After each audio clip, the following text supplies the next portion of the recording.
자, 시간이 되었습니다. 우리 사도신경으로 신앙 고백하심으로 2023년 감사절 예배 드리시겠습니다. 나는 전능하신 아버지 하나님 천지의 창조주를 믿습니다.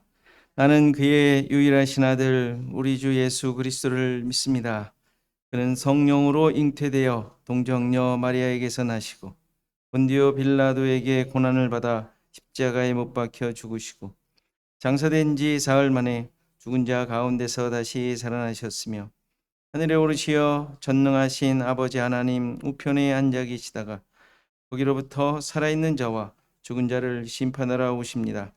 나는 성령을 믿으며 거룩한 공교회와 성도의 교제와 죄를 용서받는 것과 몸의 부활과 영생을 믿습니다. 아멘. 찬송가 31장 찬송하시겠습니다.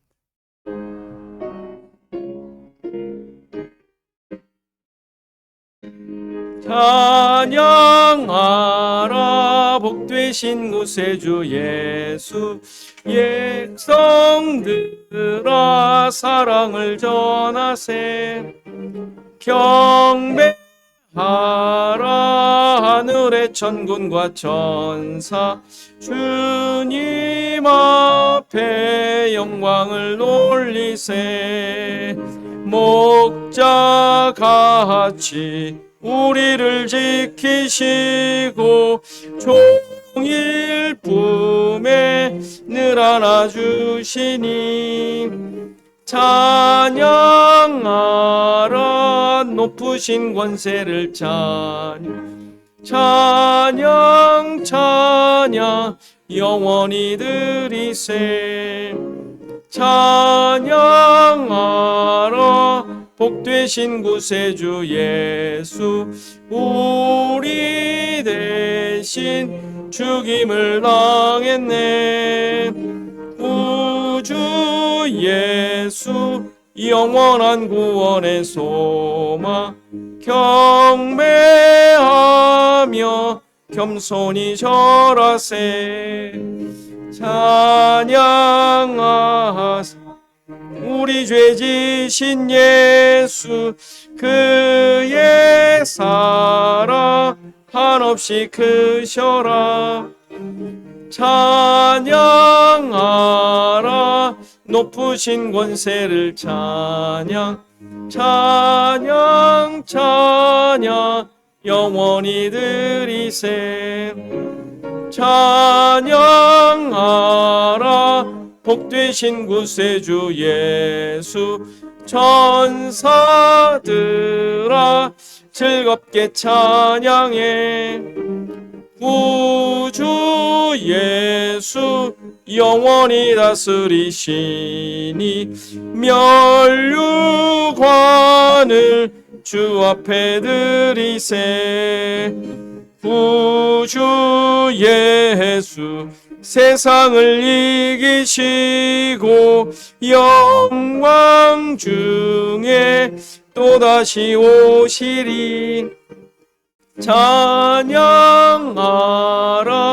높으신 권세를 찬양 영원히 드리세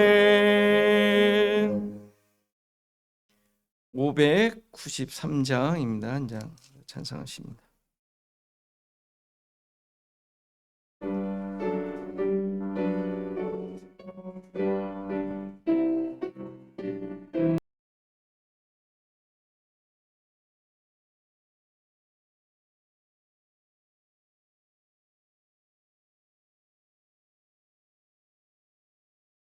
많은 사랑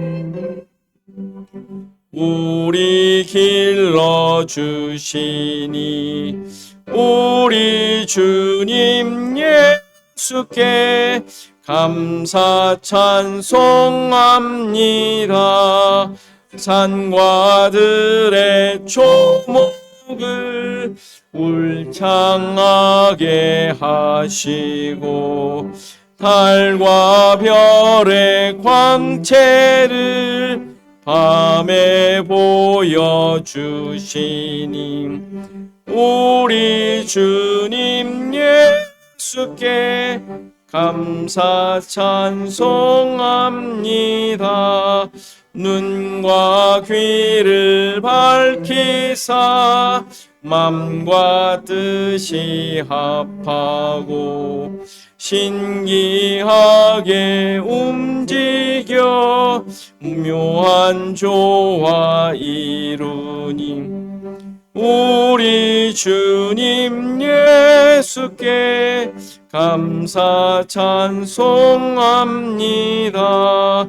부모 자녀 애정과 형제 자매 우애와 친구들의 사랑을 나누도록 하시니 우리 주님 예수께 감사 찬송합니다. 거룩한 손 가지고 봉사하는 교회가 순결함과 사랑을 나타내게 하시니 우리 주님 예수께 감사 찬송합니다. 주는 인류 위하여 십자가에 달리사 땅의 평화 이루고 하늘 기쁨 주시니 우리 주님 예수께 감사 찬송합니다. 아멘.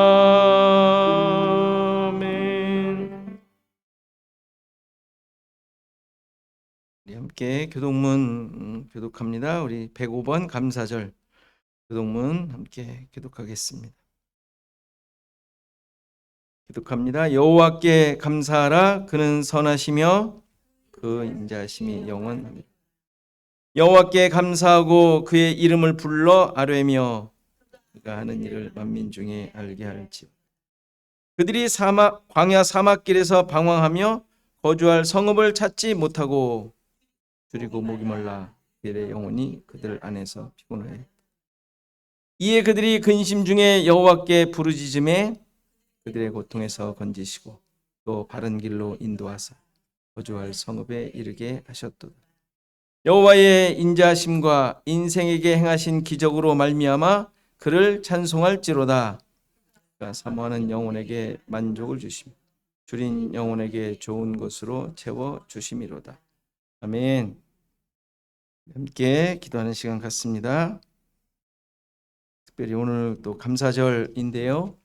또 감사의 기도를 많이 좀 하셨으면 좋겠습니다. 우리 물론 예배를 위해서 기도하시고요. 또 우리 성도들, 교회, 또 우리의 가정, 우리의 상황들을 인도하신 하나님을 찬양하며 감사하는 기도 시간 다 같이 하시겠습니다. 기도하시겠습니다. 하나님, 오늘도 하나님의 놀라우신 인도와 함께 하심을 인하여 주님 앞에 주님의 뜻을 이루게 하시고 함께 닿게 하시고 우리 마음이 하나가 되어 찬양하며 뜻을 드리는 귀한 시간 주셔서 감사합니다. 하나님, 이 모든 하나님의 인도하심 주님과 나의 인적으로 말미암은 것이 하나님의 하나님 되시고 주님 되심을 인하여 하나님이 이것을 인도하시고 사랑하신 가운데 우리를 만들어 감사하고 우리가 없으게 넘치게 하소서. 지금까지 인도하신 하나님의 놀라우신 그 은혜를 다시 한번 깊이 기억하고 고백하는 그 예배의 시간이 되게 하시고 우리가 한 마음이 되어 하나님을 섬기며 뜻을 내놓는 놀라운 것으로 말미암아 하나님 앞에 바로 세워져가는 보좌 하나님 그리하여 주님만을 바라보며 주님을 하나님 앞에 우리 모든 드림으로 참된 우리 삶에 놀라운 가치가 하나님 그것으로 말미암아 정말 이 땅에서의 삶이 진정한 하나님 나라의 모든 것을 온전하게 드러내고 또 그것을 내 삶에 가지고 가지고 우리 삶에 인도하여 주시옵소서. 주님 우리 모두에게 시애틀 주안학교의 모든 성도들에게 그들의 모든 삶에 이러한 하나님을 말미암아 우리를 예수 그리스도를 통하여 구원하시고 하나님의 백성 삼으신 놀라운 은혜와 능력으로 말미암은 하나님의 영광과 감사를 주실 수 있도록 하옵소서. 하나님 감사합니다. 올해도 주님의 은혜 가운데 우리를 인도하시고 지키시고 또 지금 이 하나님의 놀라운 역사하심을 기억하며 우리가 한 마음이 되어 주님 앞에 예배하게 하시는 것 감사드립니다. 우리를 향하신 하나님의 뜻을 우리 마음속 깊이 새기게 하시고 이러한 하나님의 뜻으로 말미암은 기쁨과 감사가 우리의 삶 속에 넘치게 하옵소서. 그렇게 살아가는 우리의 삶만이 진정한 하나님의 백성으로서의 삶임을 깊이 깨닫고 또 그 삶이 참된 우리의 삶의 기준이 되어 이 땅 가운데의 삶을 기쁨으로 감사함으로 하나님을 찬양함으로 살아가는 우리 모두 되게 하옵소서. 오늘도 예배하며 우리의 기쁨을 나눕니다. 우리에게 역사하신 하나님의 놀라운 기적을 다시 한번 한마음이 되어 높입니다. 이 시간 함께하여 주시고 예배를 받아주시고 우리에게 기쁨이 넘치게 하옵소서. 감사하고 예수 그리스도의 이름으로 기도하옵나이다. 아멘. 이 시간 다 같이 일어나셔서 하나님의 말씀 받으십니다. 하나님의 말씀은 창세기 22장 20절에서 24절 말씀입니다. 창세기 22장 20절에서 24절 말씀 제가 봉독해 드리겠습니다. 이 일 후에 어떤 사람이 아브라함에게 알리어 이르기를 밀가가 당신의 형제 나홀에게 자녀를 낳았다 하였더라. 그의 맏아들은 우스요 우스의 형제는 부스와 아람의 아버지 그무엘과 베셋과 하소와 빌다스와 이들랍과 부두엘이라. 이 8사람은 아브라함의 형제 나홀의 아내 밀가의 소생이며 부두엘은 리브가를 낳았고 나홀의 첩 르우마라 하는 자도 데바와 가함과 다하스와 마아가를 낳았더라. 아멘. 앉으시겠습니다. 날 구원하신 주 감사 우리 찬송하시겠습니다.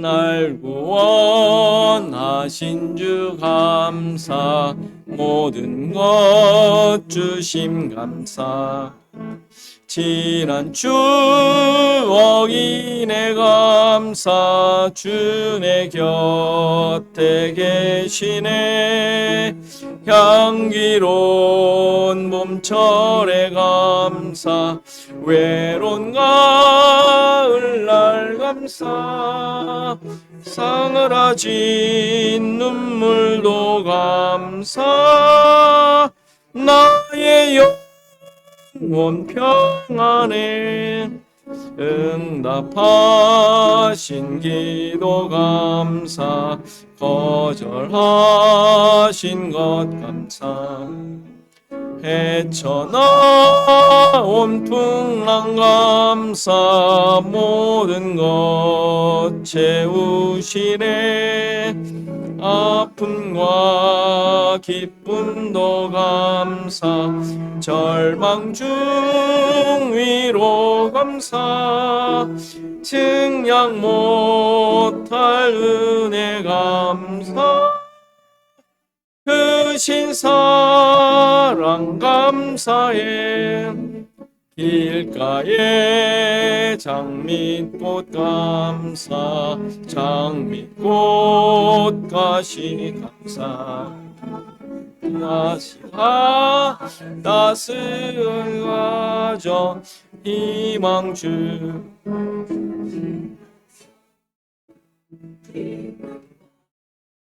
슬픔도 감사 하늘 평안을 감사 내일의 희망을 감사 영원토록 감사해.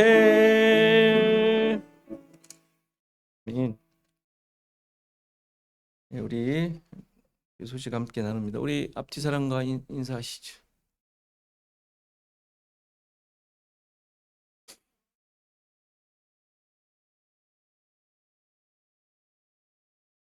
네, 반갑습니다.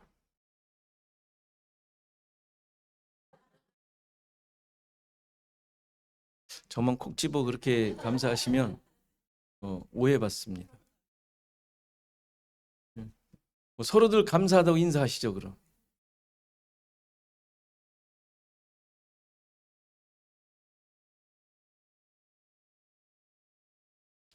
그렇죠? 크리스찬들에게 신자들에게 뭐 감사의 이유가 어디 있겠습니까? 따지고 생각해본 저 사람은 아니야 뭐 이럴 수는 없지 않습니까? 그 사람 때문에 존재할 수 있는데, 그죠? 오늘은 감사 주일입니다. 제가 추수를 뺐어요, 일부러. 우리에게 추수라는 의미가 물론 영적으로 막 이렇게 할 수 있지만 전부 찬송이 뭐 넓은들의 뭐 오곡백과 뭐 막 이런 것들만 있어서 우리가 조금 바꿔야 되지 않을까 한번 애써서 찾아보겠습니다. 뭐 늘 감사 찬송 많으니까. 그래서 뭐 그런 의미가 이제는 없고 이 감사절은 추수의 의미보다 우리가 지금까지 이렇게 온 것에 대한 뭐 연 단위로 하니까 올 한 해 이렇게 온 것에 대한 많은 것들을 기억하는 시간이 되었으면 좋겠습니다. 우리 원미 집사님께서 또 새로운 우리 박미 성도님 이렇게 방문해 주셨습니다. 감사합니다. 네. 네. 큰 딸? 큰 딸이라 그랬습니까 아까? 대학생이라고? 굉장히 보기와 젊으신 보기보다 젊으신 분 같습니다. 감사합니다. 또 주 안에서 좋은 교제들이 계속 이어지길 바랍니다. 또 아쉽지만 우리 권사님께서 이번 주에 또 떠나십니다. 우리 잠깐 계셨다가 예. 예. 뭐 오셔서 해야 될 일들은 잘 마치신 것 같고요. 또 여기 미국의 일들이 한번 가면 또 기다리고 뭐 어디 갔더니 그냥 추운데 막 한참 또 기다리셨다가 또 하고 뭐 그러셨다고 합니다. 한국에 사시다 오셔서 그래요. 아무튼 또 내년 뭐 1월인가 뭐 아무튼 잠깐 또 오셔야 될 일이 있다고 합니다. 뭐 그때 또 시간이 되면 또 한번 또 뵙게 될 것 같습니다. 자, 성경 읽기 이사야 이제 조금 남았습니다. 66장까지니까 아마 이번 주 다음 한 뭐 이달이면 끝나지 않을까 생각합니다. 여러분 잘 따라오시고 말씀 이렇게 그냥 읽고만 지나가지 마시고 또 잠깐 또 생각하시고 조금 더 시간 있으면 그 이렇게 제가 조금 이렇게 써놓은 것도 좀 조금 읽으시고 이러시면 성경 지식이 좋아지고 뭐 많아지고는 큰 의미 없지 않습니까? 우리에게 하나님의 마음과 뜻과 또 나를 향한 그 하나님의 사랑과 구원이 이제 여러분들 마음속에 잘 새겨지는 기회가 되리라 믿습니다.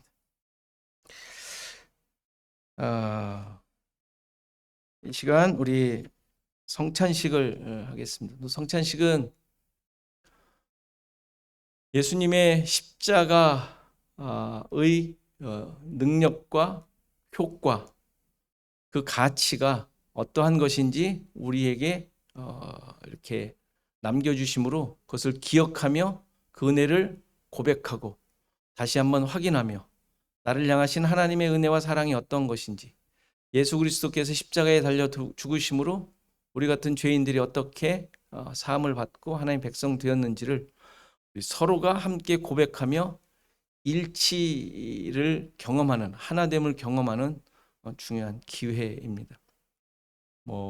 늘 하기에 그냥 막 지나가기도 하고 하지만, 그러나 이럴 때 한 번씩 더 우리를 향한 하나님의 구원 계획과 그 의미를 깊이 생각하고, 떡을 뗄 때 여러분들이 예수 그리스도의 피를 그 육체를 먹고, 또 잔을 나눌 때 그 피를 같이 나눔으로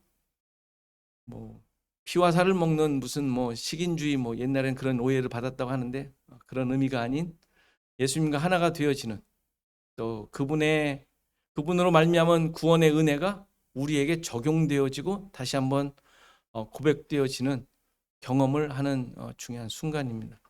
이런 고백을 가지시고 떡을 나누시고 또 이렇게 포도주를 나누셨으면 좋겠습니다. 참고로 올해는 포도주를 우리 권사님께서 담가 놓으셨던 근 20년 된 맛을 좀 보니까 알코올은 거의 없는 것 같은, 그러나 이전에 우리가 맛봤던 그냥 포도 주스와는 다른 맛을 느끼실 터인데, 너무 거기에 신경 쓰지 마시고 그러나 감사한 마음과 함께 이 성찬식이 주는 놀라운 은혜를 또 이 시간 여러분들 마음속에 깊이 느끼시고 고백되어지는 시간 되기를 바랍니다. 준비하도록 하겠습니다.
잠깐 기도하시겠습니다.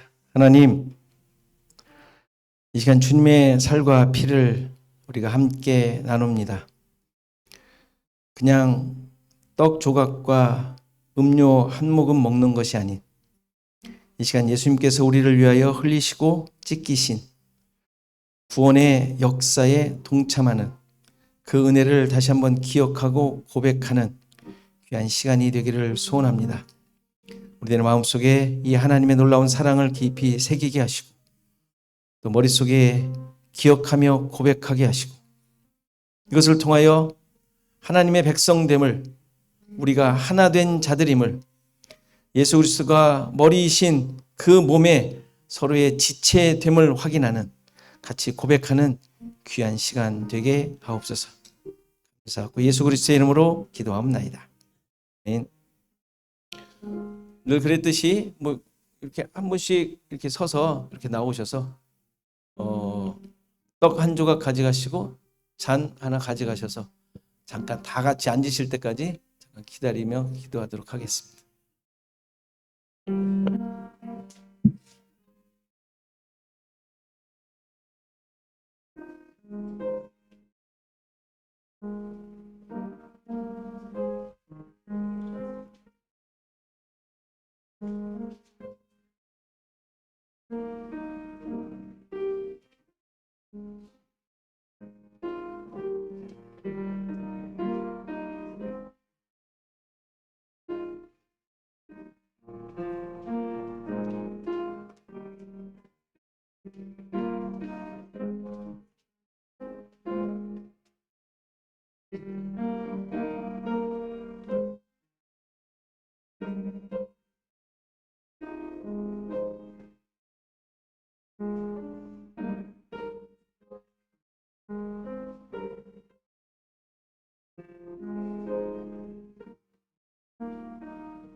잠깐 기도하겠습니다.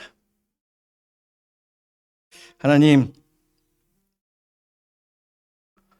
우리의 고백이 우리의 삶을 이끌게 하옵소서. 우리를 향하신 하나님의 놀라우신 구원 역사를 우리 마음속에 깊이 새깁니다. 예수 그리스도의 십자가에서 흘린 보혈, 그 찢기신 살 우리 마음속에 깊이 새기며 그것으로 인한 하나님의 놀라운 역사가 우리 가운데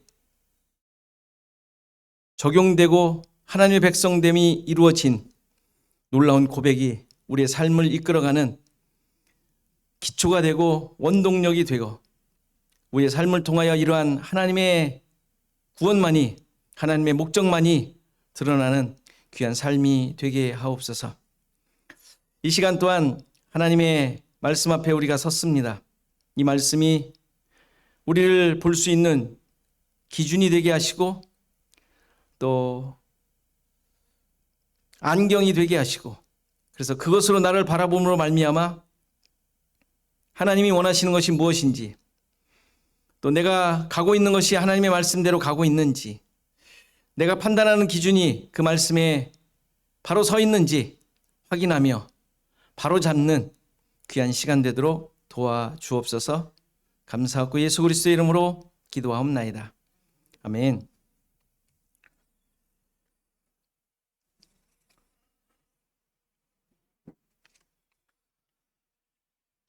오늘은 그 말씀드렸듯이 감사절로 지킵니다. 감사절을 지킨다고 평상시에는 그냥 그런 둥 마는 둥 감사가 없었는데 오늘 감사를 하는 것이 아니라 우리가 어떻게 살아왔는지, 어떤 감사를 가지고 있는지, 그 감사를 했다면 그 감사가 도대체 어떤 감사였는지, 무엇을 근거로 한 감사였는지, 이런 것들을 돌아보면서 진정한 감사를 하자라는 마음으로 이 감사절을 지킵니다. 여러분들의 삶에 그러한 하나님의 구원과 또 그 구원으로 말미암은 감사, 또 그 감사와 함께 드러나는 기쁨과 찬양들이 여러분들 삶 가운데 넘치기를 간절히 바랍니다. 우리는 지금까지 아브라함을 통하여 하나님의 구원 계획을 살펴왔습니다. 그리고 22장, 지금 우리가 마무리를 하는데요. 22장에서 이삭을 제물로 바치라는 명령을 따르는 사건을 끝으로 아브라함의 이야기가 이제 막을 내리게 돼요. 24장에서 아들 이삭의 아내를 구하러 이제 종을 고향으로 보내는 사건이 있고요. 지금 23장은 이제 그 사라가 죽는 사건이고요. 그리고 24장에서 그렇게 아내를 구하는 사건이 있고 25장에서 아브라함이 후처를 맞이해요. 후처를 맞이해서 자녀를 낳았고 그들에게 재산을 나누어 주었고 똑같이, 그리고 175세에 죽었다라는 이야기로 이제 모든 게 다 끝납니다.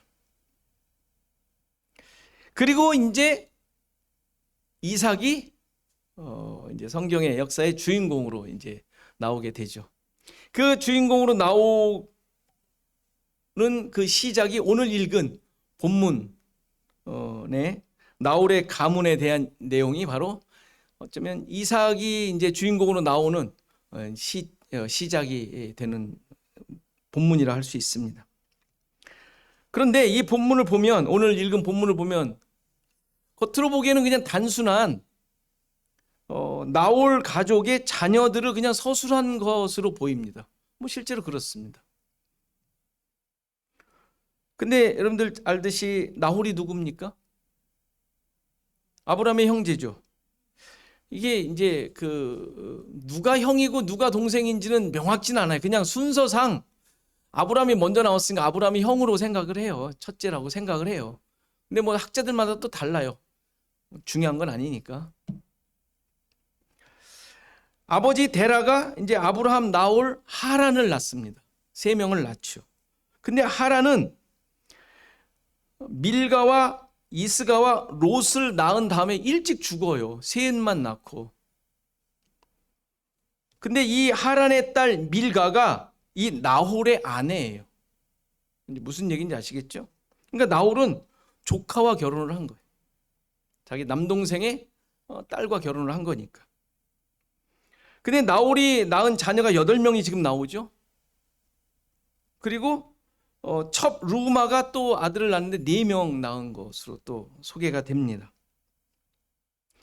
근데 여기서 아들만을 소개하는 게 아니라 23절을 보면 그 아들 부두엘이라는 사람이 리브가를 낳았다라는 보고를 굳이 하고 있는 것을 보게 되죠. 왜 리브가를 소개할까요? 그렇죠.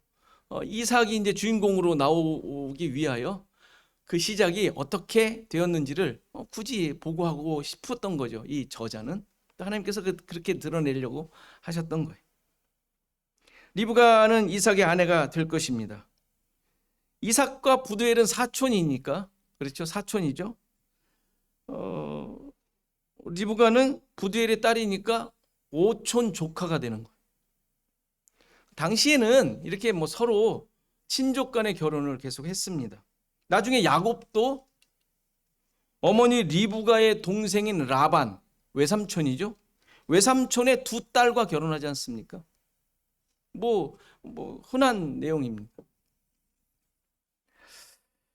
그렇다면 리브가를 소개하는 내용이라고 할 수 있는데요. 지금 이 족보가 짧은 족보지만 그냥 나홀의 자녀들을 소개하는 내용이지만 좀 자세히 살펴보아야 할 중요한 내용이 있습니다.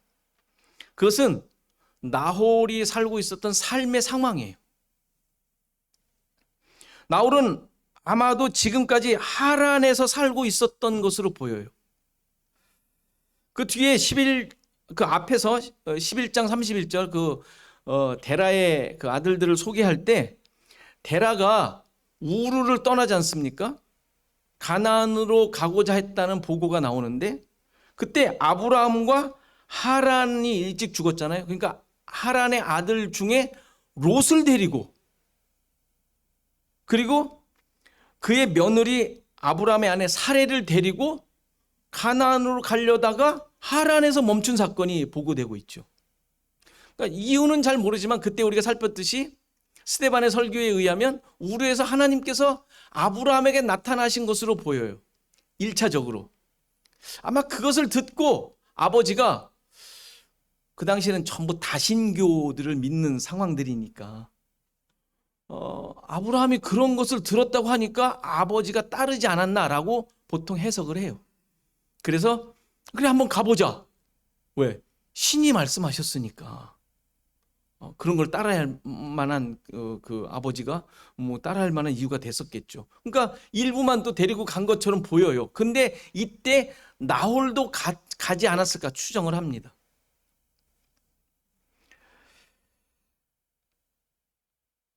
나중에 이제 우리가 그 24장에 나오지만 아브라함의 종이 리브가를 구하러 고향으로 갑니다. 그렇죠? 근데 그때 간 곳이 하란으로 간 것으로 나와요. 그러니까 나홀이 살던 곳이죠. 나홀의 성으로 가지 않습니까? 그러니까 그때 같이 왔던지 아니면 나중에 나홀이 왔던지 성경에 나와 있지 않으니까 어쨌건 중요한 건 그 아내를 리브가를 구하러 갔을 때 나홀은 하란에 있었던 것으로 확인이 돼요. 중요한 것은 나홀이 하란에 남아 있으면서 그의 삶이 어떠했을까라는 사실이죠. 오늘 본문을 가지고 이제 추정을 해본다면 하란에서 아브라함이 떠날 때가 75세였어요. 그렇죠? 지금 이삭의 나이가 몇 세쯤 됐을까요? 바치려고 했을 때 보통 청소년기라고 보통 추정을 해요. 15살 안팎이었을 거다 생각을 합니다. 100세에 났으니까 75세에 떠나서 100세에 났고 지금 15년이 지났으니까 근 40년이 하란을 떠난 지 한 40년이 됐을 무렵이에요. 근데 나홀의 가족 상황이 어떤 사람에 의해서 아브라함에게 전달된 것으로 나옵니다. 그러니까 40년간 무슨 일이 있었는지 모르지만 어쨌건 나홀이 자녀를 낳았다더라 이런 얘기를 누군가가 전해준 사건이 오늘 본문이거든요. 그렇죠? 그런데 여기에서 아브라함은 그 40년간 어떻게 살았습니까? 뭐 떠돌이 신세죠. 브엘세바에 정착한 것으로 보이지만 그게 뭐 자기의 집을 짓고 뭐 그냥 뭐 여기가 내 집이오니 해가지고 가나안을 얻은 것처럼 산 내용은 아니잖아요. 그럼 나홀은 어떻게 살았을까요? 분명히 하란에 있었을 터인데. 그게 바로 오늘 본문에서 얘기해 주는 내용. 12아들이 나오지 않습니까? 12아들이 살고 있었던 상황인데 그 당시에 아들들의 내용, 이 아들 좀 아들들의 이름을 살펴보면 뭐 큰 나라를 이룬 것처럼 보이는 이름도 있지만 어떤 이름들은 그냥 여기만 나오기 때문에 어떤 그 추적하기가 쉽지 않은 이름들이 있습니다. 어쨌건 몇몇 나온 사람들을 보면 이 사람들이 큰 족장 시대니까 나라를 이루어 민족을 이루어 살고 있었던 것으로 생각이 돼요. 자기 아들 12명이 그런 민족을 이루고 살고 있는 가운데 아버지라면 어떤 위상이었겠습니까? 그 내용을 잠깐 알 수 있는 단어가 뭐 누가 전해준지 누군지는 나오진 않지만 거기서 20절에 보면 아브라함에게 알려 이르기를 할 때 알리다라는 단어가 정면에 두다. 좀 특이한 단어죠. 폭로하다. 알게 하다, 선언하다, 증명하다라는 의미의 단어예요. 그러니까 와가지고 살짝 그냥 당신 형제 누가 낳았대, 이렇게 아들이 있대 라고 말하는 내용이 아닌 거예요. 드러내어 마치 거창한 듯 얘기하고 있는 거예요. 그럴만하지 않겠습니까?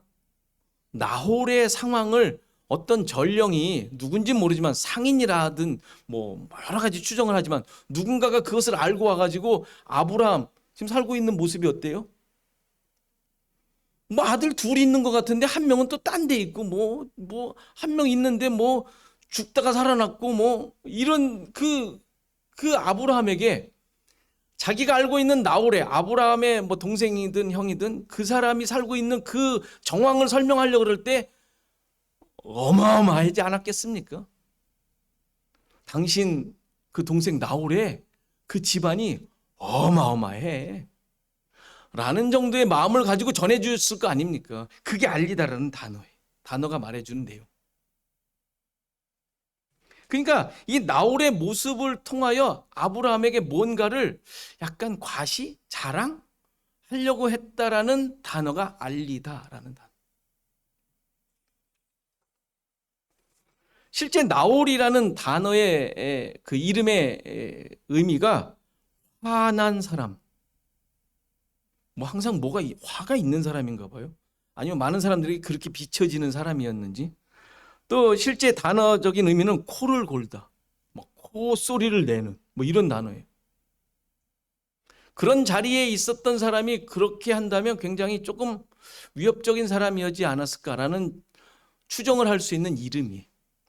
게다가 아내가 밀가라는 단어인데 밀가라는 단어는 황후라는 단어예요. 황후. 황제의 부인, 황후. 그러니까 이름만 보아도 두 부부가 어떤 삶을 살고 있다라는 것을 충분히 추정할 수 있는 성경의 단어나 이름들은 그런 의미를 갖고 있잖아요. 그러니까 세상적 가치와 기준을 가지고 아버지 데라가 섬기고 있던 지역신을 섬기며 그것으로 떵떵거리며 살고 있었던 자들이었음을 충분히 알 수 있습니다. 그리고 이 사실을 뒷받침하는 것이 아까 지금 말씀드렸던 그 아들들의 모습인 거예요. 아들들의 모습. 본처로부터 8명을 얻었고 첩으로부터 4명을 얻어 12명이 있었는데 이 12명의 아들들의 모습은 마치 이스마엘과 이제 앞으로 이삭이 나올 거지만 이삭을 통하여 이루실 하나님의 약속이 성취된 모습을 소유한 것 같은 모습을 하고 있는 거예요. 그렇죠? 아브라함이 떠난 후에 이렇게 나홀의 가문은 그 지역의 12 족장들이 우두머리들이 다스리고 있는 거기에 아버지로 있는 그런 모습이었던 것이죠. 그러니까 이런 부모를 자녀를 둔 그 부모의 위상이 뭐 큰 소리 칠 만하지 않겠습니까? 여러분들은 안 그러세요? 자녀 누구가 뭐 서울대학 한 번만 갔으면 뭐 난리 나지 않습니까?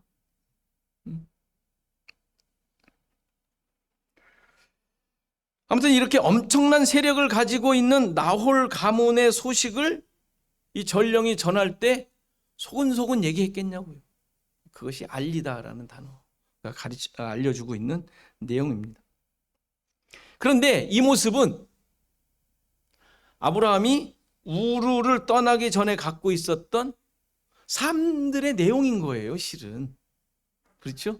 거기가 어마어마한 문명지였지 않습니까? 우리가 역사 속에 알듯이. 세상의 가치와 기준으로 살아가는 모습이죠. 스스로 왕이 되어 살아가고 있고 세상 것들로 자신의 가치와 자리를 만들어 살고 있는 자들. 그게 세상이에요, 세상. 그렇죠? 세상이 전부 그걸 목표로 살고 있지 않습니까? 세상이 기준 갖고 있는 그들이 가장 좋다고 생각되어지고 있는 것들이 삶의 가치와 자리를 만들어가고 있는 가장 대표적인 게 돈이죠. 돈과 명예와 자리. 그래서 스스로 왕이 되어 살고 있는, 그것으로 만족하며 많은 사람들 앞에서 그것으로 살고 있는. 그러나 그렇게 아무리 고고하고 자기 자신의 능력으로 살아가고 있는 모습이라 하더라도 그들은 우상숭배자들 뿐이에요. 우상숭배인 것이죠. 실제로 우상을 섬겨놓고 섬기는 모습이기도 하거니와 자기가 가장 좋다고 생각되는 것을 최우선에 놓는 것, 우상숭배죠. 하나님 없이, 하나님을 믿지 않고 하나님의 인도함 없이 살아가는 자들의 모습인 거예요. 그런데 신자들 역시 비슷하지 않습니까? 여러분들도 세상을 기준으로 그 가치를 따라 살아가고 있지 않습니까? 나홀의 가문처럼 되려고 하지 않습니까? 가문의 영광. 저도 예전에 명문 가문이라는 제목으로 설교를 한 적도 있어요. 제가 기억이 나요.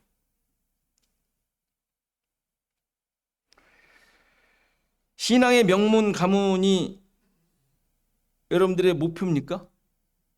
어떻게 생각하세요? 괜찮다고 생각지 않습니까? 신앙의 명문 가문. 그래서 뭐 하려고요? 어쩌자고요? 그 명함 어디다 내밀려고요? 명함 만들자는 얘기 아니에요? 명함.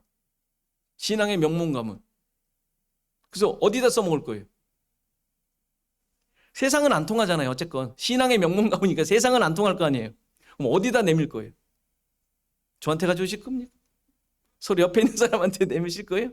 우리 말이야 5대째야. 우리 고조 할아버지부터 어마어마했어 뭐 이러실 거예요? 어떻게 하실 거예요 도대체? 어디다 내미실 거예요? 어디다? 하나님께? 하나님께 어디 가면 어디 뭘 내밀어요? 왜 그런 슬로건과 제목을 잡았었는지 모르겠어요. 지금 생각해보면. 물론 우리 스스로 또 자녀들에게 신앙교육을 열심히 시키기 위하여 애쓰셔야죠. 명문 가문을 위한 게 아니라 당연한 거잖아요. 건강해라, 밥 잘 주고 뭐 당연한 것인 것처럼 하나님 잘 믿고 그 안에서 자라갈 수 있도록 애쓰고 기도하고 뭐 그러기 위해서 뭐 헌신하고 얼마나 좋습니까? 지금 그 얘기가 아니죠. 우리가 자칫 눈을 잠깐만 돌리면 이렇게 허황된 걸 쫓기 쉬워요. 금방 그렇게 돌아가요. 왜? 우리가 늘 그 속에 살고 있기 때문에. 신앙이라는 이름만 빌렸지 가치와 기준과 그건 전부 내 자랑거리를 만들려고 그런단 말이에요. 순간이에요. 교회에서 싸우는 이유가 그거 아닙니까? 다 신앙이라는, 하나님이라는 슬로건 걸고 자기 주장하는 게 싸우는 거잖아요. 교회 안에서. 안 그래요?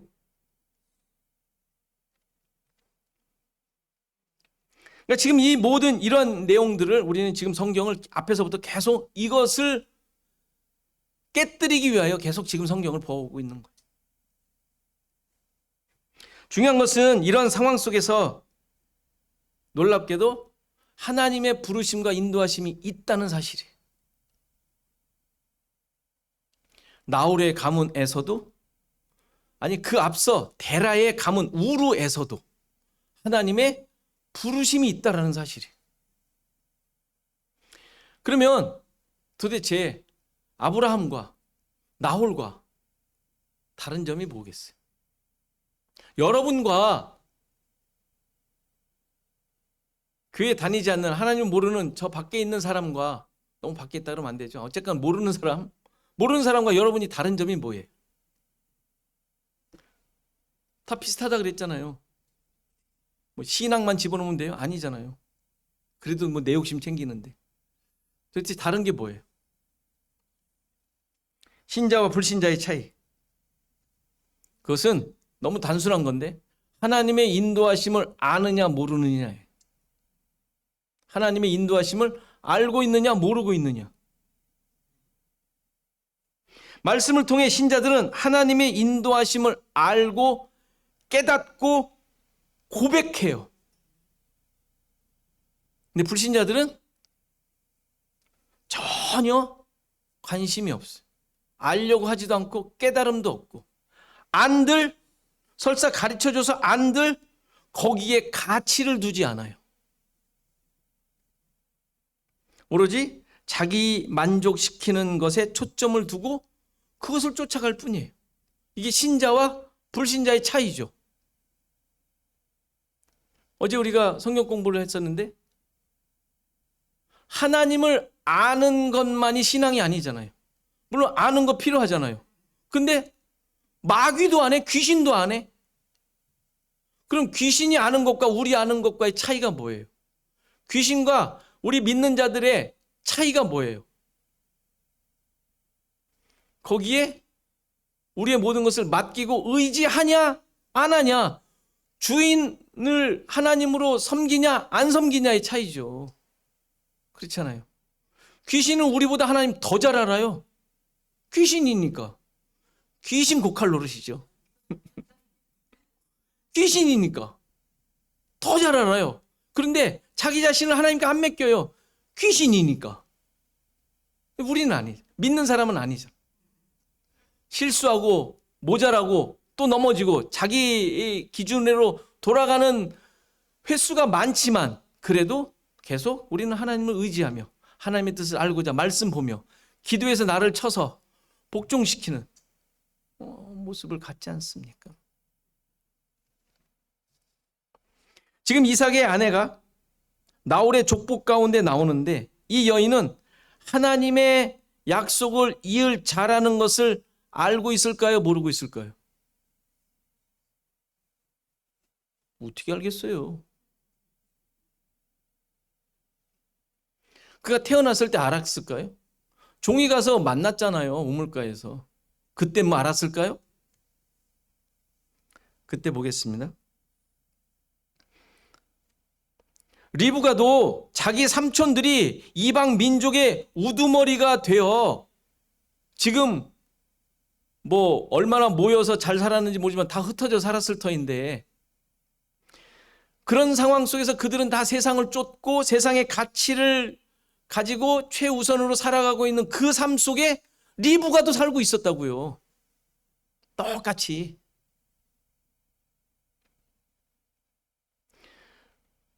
뒤에 나오지만 리브가의 가문도 그렇게 하나님을 잘 믿는 가정이 아니었어요. 이제 보실 거예요. 그래서 리브가를 얻으러 갔을 때 거기에 주인공이 누구로 나와요? 누구요?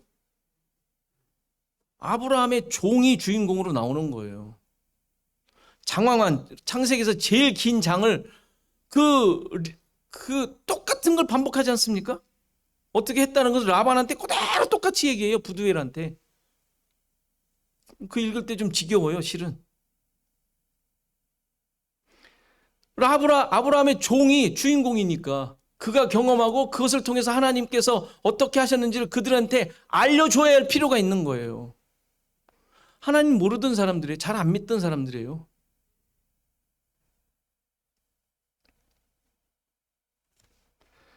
아무리 세상적으로 출중한 삶을 살고 있다 하더라도 하나님의 인도하심 없이 살고 있다면 그냥 우상숭배의 삶이라는 것을 잊지 않으셔야 돼요. 우상숭배의 삶이에요. 하나님의 인도함을 받지 않으면. 그리고 말씀을 통하여 자신의 우상숭배의 삶을 깨닫게 될 때마다 이렇게 친히 찾아가셔서 자기 백성을 부르셨다는 사실을 여러분들이 고백하셔야 돼요. 하나님이 그렇게 하시니까 이렇게 종을 사용해서라도. 이것이 나홀의 족보를 기록하고 있는 이유인 거예요. 바로 앞의 사건이 여호와 이레의 사건이었죠. 여호와 하나님께서 친히 나타내시겠다 약속하시는 것이죠. 예수 그리스도를 약속하신 사건. 하나님의 구원 역사를 드러내시겠다는 말씀이죠. 구원 역사는 세상이 기준이 되어 살아가고 있는 자들을 위하여 행하신 하나님의 구원이죠. 구원 역사죠. 그렇죠? 세상이 기준이 되어 주인이 되어 살아가고 있는 자들을 향하여 하나님께서 베푸신 일하심이잖아요. 이 내용을 나홀의 족보를 통하여 보여주고 계시는 거예요. 지금 여호와 일의 사건이었죠. 브엘세바로 갔죠. 자, 그것이 어떻게 전개될 것인지 지금 알려주고 계시는 거잖아요. 하나님의 구원이 어떻게 일어날지 아무도 모르는 상황이에요. 아무도 몰라. 알 수가 없죠. 그러나 이들 속에서 하나님께서는 지금 그 구원이 어떻게 이루어질 것인지 보여주고 계시는 거예요. 아브라함의 부르심도 이와 같았죠. 똑같았어요. 왜 아브라함이에요? 이유를 모르죠. 셈의 후손 중에 뭐 아브라함밖에 없습니까? 그렇죠? 우리가 족보를 봤지만 잘 살다 지낸 사람도 얼마나 많아요? 근데 왜 그 이상한 저쪽 세상 문명을 섬기고 있던 데라, 아버지가 데라였는데 신을 만들고 신을 섬기던 가문을 왜 찾아가냐고요. 지금도 마찬가지예요. 왜 거기로 갑니까? 왜? 이왕이면 가나안에서 해야 되지 않겠어요? 왜? 가나안을 주시기로 약속하셨으니까. 미국에서 살 거면 미국 사람 얻는 것도 괜찮겠다. 이런 생각이 들만 하잖아요. 아니 진짜로 주겠다고 하셨는데 약속을. 근데 가나안에서 얻지 말고 고향으로 가라 그래요. 하나님의 뜻이죠. 물론. 그러니까 하나님의 부르심과 인도하심은 누구도 모르는 거예요. 알 수가 없어요. 그런데 그에게 하나님께서 나타나시고 부르시는 거예요. 그리고 그걸 들은 자들은 마치 그것에 잘 순종하는 것 같지만 여전히 자기 기준과 세상적 가치를 버리지 못한 채 순종하는 것 같이 보이죠. 이제 그거 계속 보게 될 거예요. 리브가도 그렇고 라헬도 그렇고 다 버리지 못하고 쫓아오는데. 그러나 계속되는 하나님의 인도를 통하여 그들은 아브라함을 비롯하여 그 불림을 받고 인도받는 자들은 계속해서 하나님의 뜻을 깨닫고 또 그것을 확인하며 하나님의 백성으로 만들어져 가는 것이죠. 여러분들도 마찬가지예요. 늘 질문하지만 여러분들이 하나님 앞에서 몇 점일 것 같아요? 뭐 점수를 매길 수 있겠습니까? 그죠? 민망하죠? 점수를 이렇게 생각할 때마다 민망해요. 10점? 50점? 50점은 넘지 않겠죠? 그죠? 민망하지 않습니까? 우리 스스로가? 생생 내려고 하다가도 이상하지 않습니까? 그러니까 우리는 하나님의 구원을 드러내고 보여주는 존재들인 거예요. 그것만 의식하시면 돼요. 그러니까 말씀을 봐야 되고 기도하며 하나님의 뜻을 물어야 되지 않겠습니까? 적어도. 그러니까 리브가를 통해서 이 사실을 드러내시려고 하죠. 나홀은 12명의 아들을 낳으면서 하나님의 역사가 마치 이루어질 것 같은 모습이 만들어지는 것 같아요. 그렇죠? 앞에서 있었던 것처럼 이스마엘에게도 하나님께서 약속해 주셨잖아요. 12 아들을 주시겠다고 하시면서. 그리고 이삭에게는 실제로 그렇게 해서 이루고 가시잖아요. 나홀도 비슷하네. 그렇죠? 12명을 해서 하나님의 뜻이 마치 그를 통하여 이루어질 것 같은 모습을 만드는 것 같아요. 그럼 이제 하나님께서 뭐 복을 주신다는 말이 나와야 되잖아요. 앞에서 있었던 것처럼, 그리고 이삭에게도 있을 것처럼 야곱에게 나타나죠. 있을 것처럼 해야 되지 않겠어요? 근데 그런 말 전혀 없어요. 나홀에게는. 그런데 그런 모습이 아무리 만들어지더라도 그것에 의해서 되는 것이 아니라 인간의 능력과 인간의 환경과 판단으로 되어지는 것이 아니라 하나님의 진짜 은혜는 아들들이 아닌 누구도 예상치 못하는 막내 아들 부두엘의 딸을 통하여 구원을 이루어 가신다는 사실이에요. 뭐 어떻게 알겠어요, 이걸? 그렇죠? 아무리 인간이 꾀를 내고 노력해서 하나님의 뜻을 쫓는다고 하더라도 되지 않는 거예요. 헛된 것임을 보여줘요. 그럼 내가 아무리 해도 안 될 수 있단 말인가?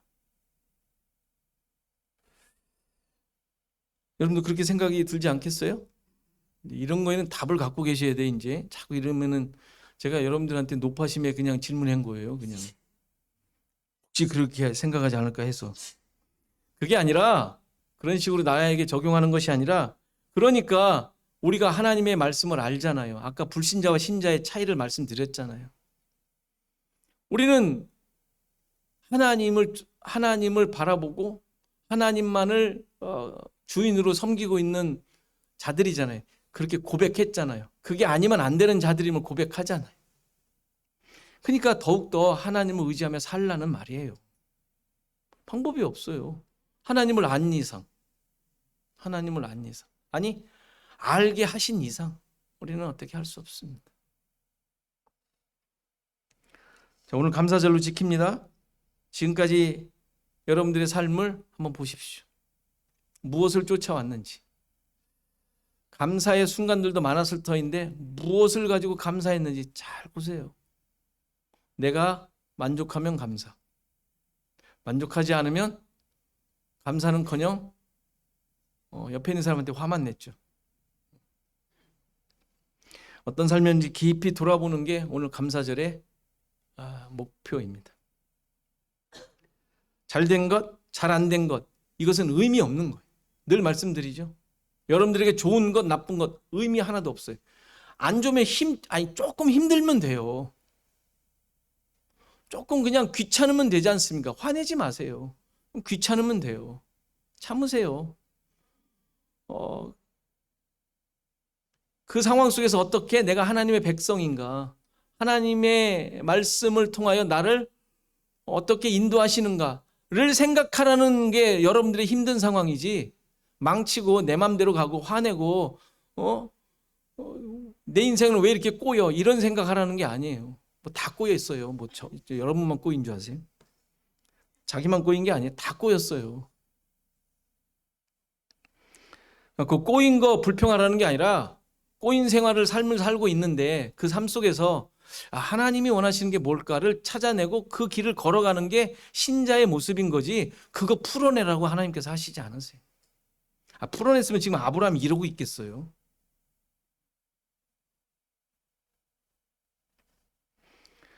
따라서 여러분들의 기준을 내려놓으세요. 좋은 거, 안 좋은 거 내려놓으시고, 잘된 것, 안 좋은 것, 뭐 이런 거 다 내려놓으시고, 없어요, 그런 거. 다 내 기준에 따라서 다 판단한 내용들이 아무 의미 없어요. 그거 다 내려놓으시고 하나님의 일하심을 생각하세요. 하나님께서 일하셨다는 사실로 감사하십시오. 나를 통해 하나님의 일하심만 나타나기를 기도하십시오. 이거 좀 벗어나게 해주세요. 해결해 주세요. 기도하지 마시고 하나님의 뜻이, 하나님의 일하심이 내 삶 속에서 이루어지게 해주세요 라고 기도하십시오.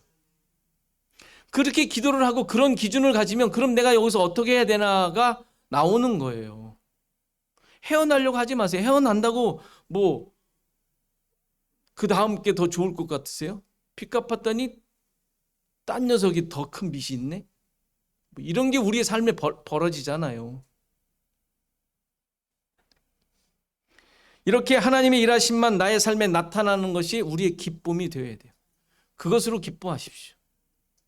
돈 벌어 기쁘는 게 아니라, 아들내미 좋은 학교 가고 장가 잘 가서 기쁜 게 아니라, 뭐 그 기쁨은 뭐 좀 있다가 바뀌더만 뭐.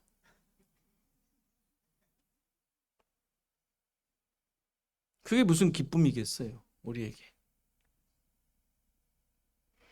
우리의 감사는 하나님께서 나를 인도하신다는 사실만으로 감사하셔야 돼요. 그거 외에 무슨 감사가 있겠어요?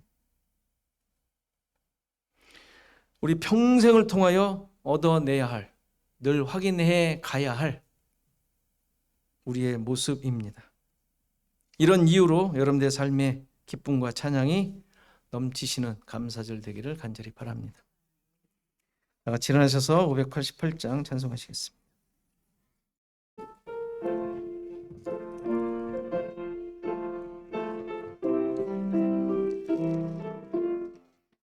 공중 나는 새를 보라. 농사하지 않으며 곡식 모아 곡간 안에 들인 것이 없어도 세상 주관하는 주님 새를 먹여주시니 너희 먹을 것을 위해 근심할 건 무엇냐. 들의 백합화를 보라. 길쌈수고 안에도 솔로몬의 입은 옷도 입것만 못하였네. 아궁 속에 던질 풀도 귀피시거든. 사랑하는 자녀들을 입히시지 않으랴. 너희들은 세상에서 무엇 먹고 마시며 무슨 옷을 입고 살까 염려하지 말아라. 이는 이방 사람들이 간구하는 것이요 너희 하늘 아버지는 너희 쓸 것 아신다. 너는 먼저 주의 나라 그의 의를 구하며 하나님이 모든 것을 너희에게 주시리. 내일 일을 위하여서 아무 염려 말지니 내일 염려하지 말라. 오늘 고생 족하다. 자, 우리 잠깐 기도하는 시간 갖습니다. 나의 삶을 통해 하나님의 뜻만 이루어지게 하소서. 하나님의 일하심이 나의 기쁨과 찬양이 되게 하소서. 그리고 우리 교회와 성도들을 위하여 우리 다 같이 기도하시겠습니다.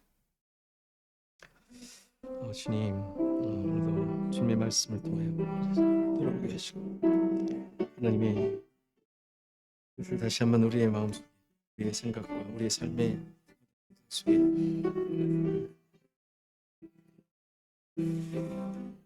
하시게 하심을 감사드립니다. 주님, 우리의 삶에 오늘 내 무엇을 가지고 어떤 것을 가지고 하나님의 일하심을 판단하고 있는지, 하나님이 함께 하심을 내가 받아들이고 또 물리치며 내 힘과 내 능력으로 내 삶을 만들어가고 있는 것은 아닌지 깊이 들어보기를 소원합니다. 하나님 도와주시고 함께 해주셔서 나의 삶 속에 진정한 가치와 진정한 하나님의 역사를 내게 나갈 수 있는 자들 될 수 있도록 하나님이 함께 해주시옵소서. 우리 향하신 하나님의 뜻을 다시 함께 되돌아보기를 간절히 소원합니다. 도와주시고 인도하여 주셔서 아버지 하나님, 우리를 주님의 말씀 안에서 우리의 뜻 안에서 이 모든 것들을 감당해 나갈 수 있는 주님 앞에 아버지 하나님, 모든 것들을 감당해 나가는 별될 수 있도록 하나님 역사해 주시옵소서.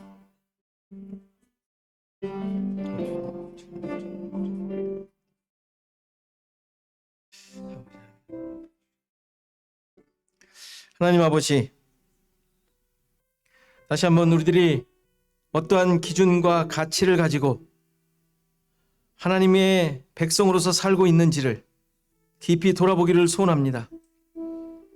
하나님의 일하심이 우리의 삶을 통하여 드러나는 것이 우리를 부르시고 이끄신 목적일 텐데, 하나님, 우린 여전히 세상을 바라보고 있는 것은 아닌지, 세상의 가치로 나의 삶을 만들어가고 있는 것은 아닌지, 그것으로 나의 기분과 나의 마음이 왔다 갔다 하고 있는 것은 아닌지 다시 한번 깊이 살피게 하시고, 하나님의 말씀만이, 하나님의 일하심만이 나의 삶의 참된 목적이 되어 하나님의 백성으로서, 하나님의 나라에 사는 자들로서 이 땅에 주어진 삶을 담대하게 또 강건하게 살아갈 수 있는 우리 모두가 되게 하옵소서. 아버지 하나님, 우리에게 가정을 주셨고, 우리의 직장을 주셨고, 우리의 모든 삶의 환경을 주셨는데, 그 속에서 내가 하나님의 백성으로 살고 있는지 다시 한번 깊이 돌아보게 하시고, 말씀으로 나의 모습을 잘 만들어가며 주님을 의지하고 하나님의 뜻을 드러내는 우리 모두가 되게 하옵소서. 연약한 우리의 성도들, 우리의 이웃들을 붙잡아 주시고, 하나님의 함께 하심을 다시 한번 마음속 깊이 새기게 하시고, 아브라함을 인도하셨고, 이삭을 인도하셨고, 리브가를 인도하시며, 야곱을 인도하셔서 하나님의 다스리는 나라를 만들어 가신 그 모든 과정들을 우리의 삶 속에 하나님 또한 계획하셨고 지금까지 이루어 오셨음을 하나님 깊이 고백하며 하나님만을 의지하는 우리 모두가 되게 하옵소서. 시애틀 주원학교를 붙잡아 주시고 2023년 이 감사절을 통하여 하나님의 뜻과 목적을 다시 한번 깊이 새기는 우리 시애틀 주원학교의 모든 성도들 되게 하옵소서. 이제는 예수 그리스도의 은혜와 하나님의 크신 사랑과 성령의 감화, 감동, 교통하시며 함께 하심이 오늘 예배한 모든 성도들 머리머리 위에, 저들의 생업과 가정과 자손 대대 위에, 시애틀 주원학교회 위에 이제로부터 영원토록 함께 계실지어다. 아멘.